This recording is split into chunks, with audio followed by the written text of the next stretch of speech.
गांव में रहने वाला एक नौजवान लड़का अपने शांत और सरल स्वभाव के लिए पूरे गांव में प्रसिद्ध था। उसका स्वभाव इतना सरल और संकोची था कि वह किसी के भी काम को मना नहीं कर पाता था। वह सिर्फ एक बार के कहने पर किसी की भी मदद के लिए हमेशा तैयार हो जाता था। वह स्वभाव से इतना दयालु था कि उससे किसी की भी दुख और परेशानी देखी नहीं जाती थी। वह जिस प्रकार से भी किसी की मदद कर सकता था वह करने का प्रयास करता था। फिर चाहे किसी को उचित सलाह देनी हो, किसी के काम में हाथ बटाकर उसकी मदद करनी हो या फिर रुपयों पैसों से सामने वाले की मदद करनी हो, वह मदद के लिए हमेशा तैयार रहता था।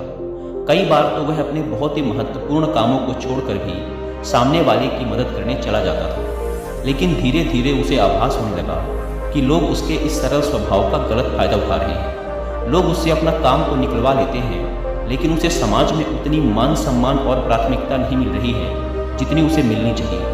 उसके घर वाले, दोस्त, रिश्तेदार और जानने वाले अपने हर छोटे बड़े काम में उसे मदद के लिए बुला तो लेते हैं, लेकिन उसे अपने रोजमर्रा के जीवन में वो प्राथमिकता, इज्जत और मान सम्मान नहीं देते जिसके वह लायक है। पिछले कुछ समय से उसे यह बात बहुत परेशान करने लगी थी। हालांकि वह अब भी लोगों की उतनी ही मदद करता था, लेकिन कहीं ना कहीं वह अंदर से बहुत दुखी रहने लगा था। एक दिन ऐसे ही वह अपने घर में बैठा कुछ सोच रहा था कि तभी उसे बाहर से किसी के आने की आहट सुनाई पड़ी। उसने दरवाजे की तरफ नजर घुमाई तो देखा कि उसी की उम्र का एक नौजवान बौद्ध भिक्षु भिक्षाटन के लिए खड़ा है। उस भिक्षु के चेहरे पर असीम शांति और अद्भुत तेज था। लड़के ने घर के अंदर से भिक्षा लाकर भिक्षु के भिक्षा पात्र में डाल दी और उनके जाने का इंतजार करने लगा। लेकिन वह नौजवान भिक्षु पूरी शांति और एकाग्रता से उस लड़के के चेहरे की तरफ देख रहा था। अचानक उसने लड़के से पूछ लिया, तुम किसी बड़ी चिंता में दिखाई पड़ रहे हो। पहले तो लड़के ने भिक्षु के प्रश्न को टालने का प्रयास किया, लेकिन फिर उनके बार बार पूछने और उनके शांत चित्त से प्रभावित होकर लड़के ने अपना दुख बौद्ध भिक्षु को बताना शुरू कर दिया। उसने कहा, मैं हर किसी की मदद के लिए तैयार रहता हूँ, मैं हर किसी के लिए उपस्थित रहता हूँ, लेकिन लोग मेरी उपस्थिति को महत्व नहीं देते। समाज में ना तो मुझे और ना ही मेरी ज़रूरतों को प्राथमिकता दी जाती है। मुझे मेरे अच्छे कामों का श्रेय भी कहीं नहीं मिल पाता। इतनी मदद करने के बाद भी लोग मेरी उपस्थिति को जानबूझकर नज़रअंदाज कर देते हैं। मुझे कभी भी मेरी अच्छी नीयत और अच्छे काम के लिए उचित मान सम्मान और श्रेय नहीं दिया जाता, और ये सब मेरे अपने परिवार वालों, दोस्तों और रिश्तेदारों के द्वारा किया जाता है, जिस वजह से मैं बहुत ही ज़्यादा आहत और दुखी हूँ। बौद्ध भिक्षु ने उस नौजवान की बात पूरे ध्यान से सुनी और कहा, फिर तो तुम्हें मेरे साथ मेरे गुरु के पास चलना चाहिए। आज आश्रम में हमारे गुरु इसी विषय में प्रवचन देने वाले हैं कि बिना मांगे समाज में उचित मान सम्मान और इज्जत कैसे हासिल करें। वह लड़का भिक्षु के साथ उनके आश्रम चलने के लिए तैयार हो जाता है। जब तक वह दोनों आश्रम पहुंचते हैं तब तक गुरु के प्रवचन देने का समय भी शुरू हो जाता है। तो वह लड़का पहले से कतार लगाकर बैठे छात्रों के पीछे जाकर बैठ जाता है। इसके थोड़ी देर बाद गुरु भी अपना आसन ग्रहण कर लेते हैं। गुरु योग, ध्यान और दर्शन शास्त्र के साथ साथ मानवीय स्वभाव और मनोविज्ञान के भी विशेषज्ञ थे। गुरु ने क्षण भर के मौन के बाद अपना प्रवचन शुरू किया। उन्होंने कहना शुरू किया, क्या आप लोगों ने कभी खुद को ऐसी स्थिति में पाया है जहां आपको लगा हो कि आप दूसरों के लिए प्राथमिकता नहीं है? क्या आपने कभी ऐसे समय का सामना किया है जब आपने बहुत बढ़िया काम किया हो, या फिर आपके पास बहुत अच्छी योजना रही हो जिस पर चलकर ही पूरा काम हुआ हो, या फिर आपने सच में किसी का बहुत ही महत्वपूर्ण काम किया हो लेकिन आपको उसका श्रेय नहीं दिया गया?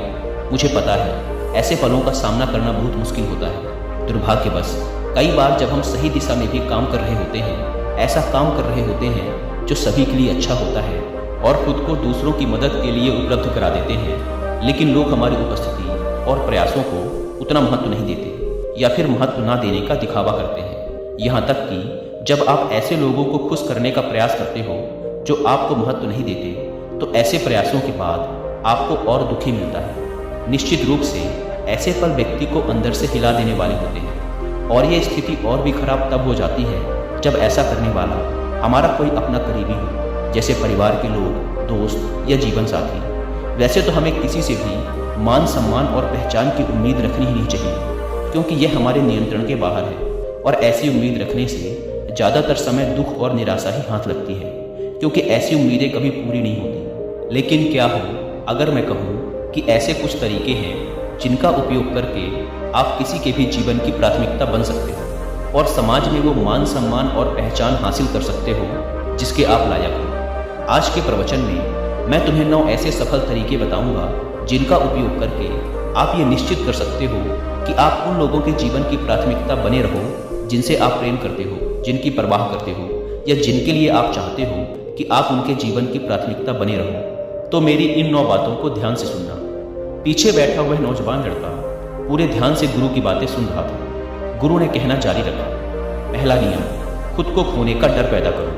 यह सबसे शक्तिशाली मनोविज्ञान तकनीकों में से एक है जिसका उपयोग आप किसी के भी जीवन में अपना महत्व बढ़ाने के लिए कर सकते हैं। खुद को खोने का डर पैदा करके आप सामने वाले को मजबूर कर सकते हैं कि वह आपको भी अपने जीवन में उचित प्राथमिकता दे।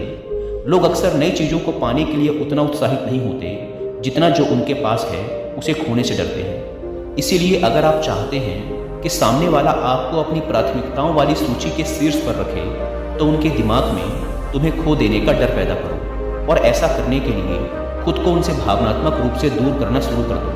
अपनी भावनाओं और व्यक्तिगत बातों को उनसे साझा करना बंद कर दो।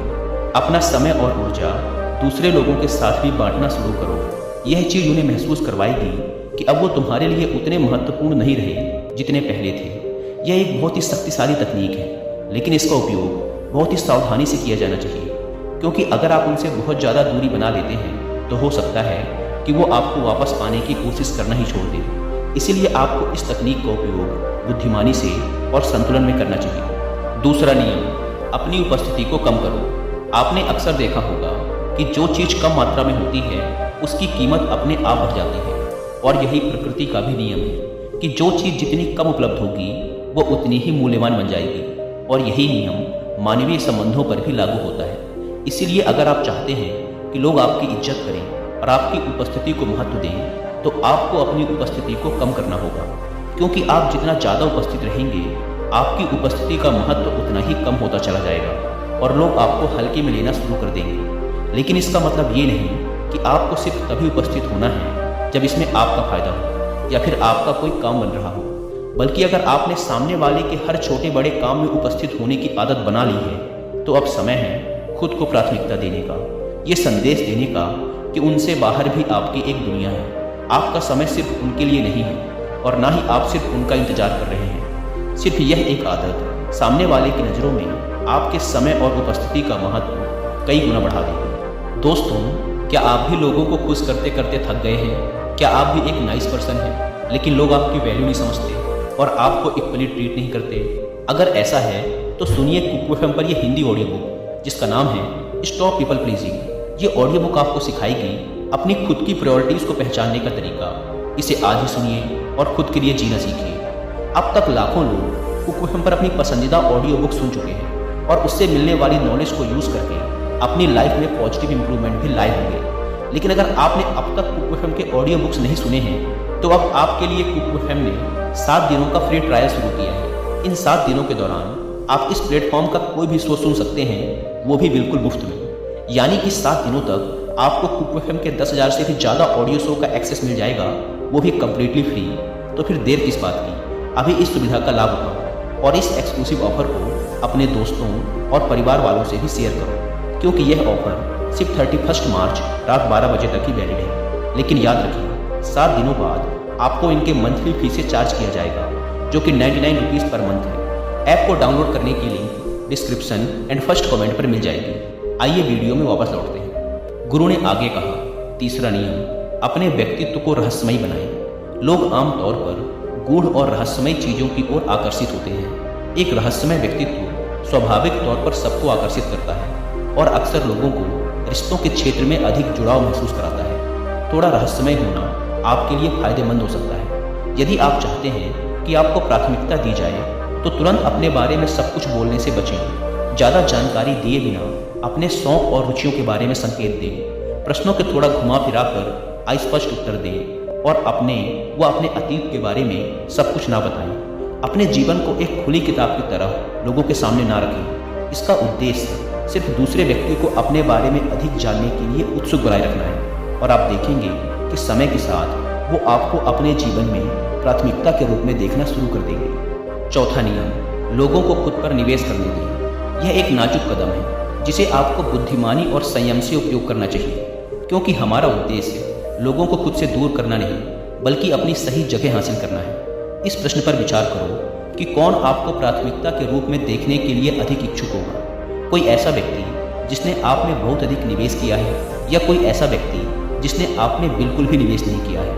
उत्तर स्पष्ट है। तो यदि आप चाहते हैं कि कोई आपको प्राथमिकता के रूप में देखे, तो आपको उन्हें अपने में निवेश करने की अनुमति देनी होगी। यह कई तरीकों से किया जा सकता है। उदाहरण के लिए, उन्हें अपना समय आप पर निवेश करने दें, उनकी भावनाओं को अपने से जुड़ने दें, केवल उन झूठी उम्मीदों को बढ़ावा ना दें जिन्हें आप जानते हैं कि आप पूरा नहीं कर पाएंगे। साथ ही यह भी दिखाएं कि आपका समय मूल्यवान है, हमेशा उपलब्ध ना रहें और कभी कभी उन्हें भी आपका इंतजार करने दें। आपका यह व्यवहार सामने वाले को यह संदेश भेजेगा कि आप खाली और फालतू नहीं हैं, और अगर उन्हें आपका समय और ध्यान चाहिए तो उन्हें भी प्रयास करना पड़ेगा। इससे सामने वाला आपको गंभीरता से लेगा और आपको प्राथमिकता देना शुरू कर देगा। लेकिन याद रहे कि इस तकनीक का उपयोग समझदारी से करना होगा। इसकी अति न करें, अन्यथा परिणाम आपकी इच्छा के विपरीत हो सकता है। 5वां नियम, खुद को और अपनी जरूरतों को प्राथमिकता दें। इसका मतलब स्वार्थी होना नहीं है। खुद को प्राथमिकता देने का मतलब है स्वयं को ऐसी जगह पर ना होने देना जहां आप एक प्राथमिकता नहीं है। उदाहरण के लिए, अगर आप जानते हैं कि कोई आपको उतनी इज्जत नहीं दे रहा है जितनी उसे आपको देनी चाहिए, तो फिर ऐसे इंसान से क्यों इतनी नज़दीकियां बढ़ाना? ऐसे लोगों के बीच रहकर जो आपको अपनी प्राथमिकता मानते हैं और महत्व देते हैं, ज़्यादा संभावना है कि दूसरे भी आपको उचित सम्मान देना शुरू कर दें, और आपका अपनी नज़रों में जो आत्मसम्मान बढ़ेगा वो अलग से। गुरु ने आगे कहा, आप सबका ये समझना जरूरी है कि आप स्वयं के प्रति दूसरे व्यक्ति की भावनाओं को नियंत्रित नहीं कर सकते।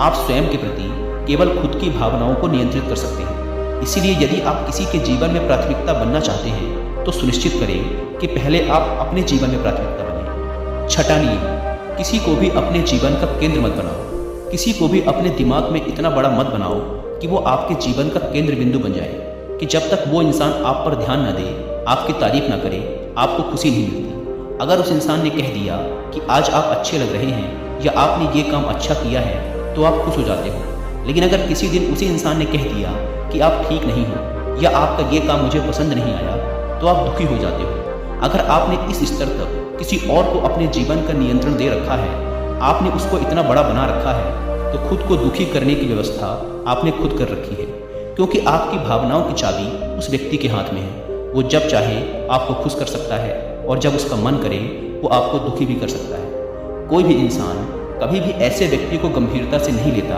जब उसे पता चल जाता है कि सामने वाला मेरे ध्यान और परवाह का भूखा है। इसके विपरीत जब लोगों को ये लगने लगता है कि आपको उनके ध्यान की परवाह नहीं है, तो वो आपकी तरफ और आकर्षित होते हैं और समय के साथ आपको और भी महत्व देने लगते हैं। 7वां नियम, हमेशा बातचीत शुरू करने वाला व्यक्ति बनना बंद करो। अगर आप ऐसे व्यक्ति हैं जो हमेशा खुद सामने वाले से बातचीत की शुरुआत करते हैं, तो अपनी इस आदत पर लगाम लगाइए। यह नियम कुछ लोगों को अजीब लग सकता है, क्योंकि अगर हम किसी के जीवन में प्राथमिकता बनना चाहते हैं, तो क्या हमें बातचीत की शुरुआत करने वाला व्यक्ति नहीं बनना चाहिए? तो इसका जवाब है नहीं, क्योंकि जब आप हमेशा बातचीत की शुरुआत करने वाले व्यक्ति बन जाते हैं, तो सामने वाला आपको हल्के में लेना शुरू कर देता है। वह इस बात का आदी हो जाता है कि बातचीत की शुरुआत आप ही करेंगे, इसीलिए वह अपनी तरफ से कोई भी प्रयास करना बंद कर देता है और आपको कम महत्वपूर्ण समझना शुरू कर देता है। तो फिर समाधान क्या है? समाधान है कि पहले से बातचीत शुरू करना बंद कर दो और परिणाम देखो। यदि दूसरा व्यक्ति वास्तव में आपकी परवाह करता है, तो वो आपसे संपर्क करने का प्रयास जरूर करेगा। 8वां नियम, अपनी खुशी खुद बनाओ। अगर आप किसी के जीवन की प्राथमिकता बनना चाहते हैं, तो यह सबसे जरूरी है कि आप अपनी खुशी खुद ढूंढें, ना कि किसी पर अपनी खुशी के लिए निर्भर करें। हालांकि किसी ऐसे व्यक्ति पर अपनी खुशी के लिए निर्भर करना बहुत आसान होता है जो हमें अच्छा महसूस कराए, लेकिन अपनी खुशी के लिए ऐसे व्यक्ति पर निर्भर रहना भविष्य में आपकी निराशा का कारण भी बन सकता है, क्योंकि वह व्यक्ति कभी न कभी आपसे दूरियां जरूर बनाएगा। इसके अलावा भी जब हम खुशी के लिए दूसरों पर निर्भर रहना शुरू कर देते हैं, तो हम वास्तव में अपना जीवन नहीं जी रहे होते हैं, बल्कि सामने वाले की सोच और प्राथमिकताओं के अनुसार अपना जीवन जी रहे होते हैं, जिससे बाद में पश्चाताप और दुख हो सकता है। इसीलिए अगर आप चाहते हैं कि कोई आपको अपने जीवन की प्राथमिकता बनाए, तो आपको अपनी खुशी खुद तलाशनी होगी, वो भी अपने अंदर से, क्योंकि यह खुशी न केवल लंबे समय तक रहती है, बल्कि यह आपको दूसरों की नज़रों में ज़्यादा आकर्षक भी बनाती है। क्योंकि जब आप अंदर से खुश होते हैं, तो आप ज़्यादा संतुलित और आत्मविश्वासी लगते हैं, जो लोगों को आपकी तरफ आकर्षित तो करता ही है, साथ ही उनकी नज़रों में आपकी एक सकारात्मक छवि बनती है, जिससे वो आपको और अधिक महत्व देना शुरू कर देते हैं। 9वां नियम, दूर जाने के लिए हमेशा तैयार रहो। जिस व्यक्ति की हम परवाह करते हैं उससे दूर जाने का विचार डरावना लग सकता है, लेकिन यह एक महत्वपूर्ण कदम है। यह दिखाकर कि आप दूर जाने से नहीं डरते हैं, आप यह संदेश भेज रहे हैं कि आप अपनी योग्यता से कम कुछ भी स्वीकार नहीं करेंगे। सही व्यक्ति स्वाभाविक रूप से आपको प्राथमिकता के रूप में देखेगा और आपको अपने जीवन में बनाए रखने का प्रयास करेगा। हमेशा याद रखें कि आपकी जिम्मेदारी सिर्फ सही काम करना है और यही आपके नियंत्रण में है। इसलिए आपको सिर्फ इस बात के प्रति जागरूक होना चाहिए कि आपके कार्य खुद के और दूसरों की नज़रों में सही हों, और उन कार्यों को करके आपको अच्छा महसूस होना चाहिए। यह उम्मीद ना करें कि आपको हमेशा आपके अच्छे कार्य का श्रेय दिया जाएगा, ऐसा हर बार नहीं होने वाला। इन 9 नियमों का पालन करो और समय दो। लोग स्वाभाविक रूप से आपको उसी तरह से देखना शुरू कर देंगे जिसके आप हकदार हैं। अंत में मैं बस इतना ही कहना चाहूँगा कि हम सभी ने ऐसे क्षणों का अनुभव किया है जब हमें उपेक्षित महसूस करवाया गया और हमें उचित प्राथमिकता नहीं दी गई। हालांकि यह याद रखना भी आवश्यक है कि हर व्यक्ति की जीवन यात्रा अलग है और किसी दूसरे व्यक्ति की प्राथमिकताएं हमारे वास्तविक मूल्य को निर्धारित नहीं कर सकती, क्योंकि हम सब अलग हैं। इसीलिए किसी के द्वारा की गई उपेक्षा के क्षणों में अपने आत्मसम्मान को ठेस पहुंचाने की बजाय हमें इन पलों का उपयोग अपने व्यक्तिगत विकास और जीवन में आगे बढ़ने के लिए करना चाहिए। सबसे जरूरी बात यह है कि हम दूसरों पर निर्भर ना रहते हुए अपनी खुशी और भलाई का ध्यान रखते हुए खुद को प्राथमिकता दें। और जब दूसरे इस बात को देखेंगे कि आपकी पहली प्राथमिकता आप खुद हैं, तो वो आपको वो मूल्य देना शुरू कर देंगे जिसके आप हकदार हो। और याद रखो, जब दूसरे आपको उनकी प्राथमिकता सूची में स्थान ना दें, तब भी आप खुद को वह प्राथमिकता दे सकते हो और आपको देना भी चाहिए। यह स्वार्थ या अहंकार नहीं, बल्कि आत्मदया और आत्मसम्मान है। ऐसा करके आप खुद के साथ और दूसरों के साथ अच्छे और स्वस्थ रिश्ते बनाए रख सकते हैं, अपने लक्ष्य और ज़रूरतों के अनुसार उचित निर्णय ले सकते हैं और अधिक खुश, संतुष्ट और सार्थक जीवन जी सकते हैं। इतना कहने के बाद गुरु ने अपना प्रवचन समाप्त किया और वहाँ से चले गए। धीरे धीरे सारे छात्र भी वहाँ से चले गए, लेकिन वो नौजवान लड़का अभी भी गुरु की बातों में खोया हुआ था। उसे अपने प्रश्नों का उत्तर मिल चुका था। उसने मन ही मन उस नौजवान भिक्षु और उसके गुरु का धन्यवाद किया और वहाँ से चला गया। दोस्तों, उम्मीद है कि आपको इस वीडियो से बहुत कुछ सीखने को मिला। तो इस वीडियो को लाइक करो ताकि वीडियो को और भी लोगों तक पहुंचाए। दोस्तों, आपने आज के इस वीडियो से क्या सीखा वह मुझे आप कमेंट में बता सकते हैं। इसी के साथ में उम्मीद है कि आपको आज की वीडियो पसंद आई होगी। आप चैनल को सब्सक्राइब करें। तो चलिए फिर मिलते हैं ऐसी एक और नई वीडियो में एक नए मैसेज के साथ। तब तक के लिए अपना ख्याल रखें। धन्यवाद।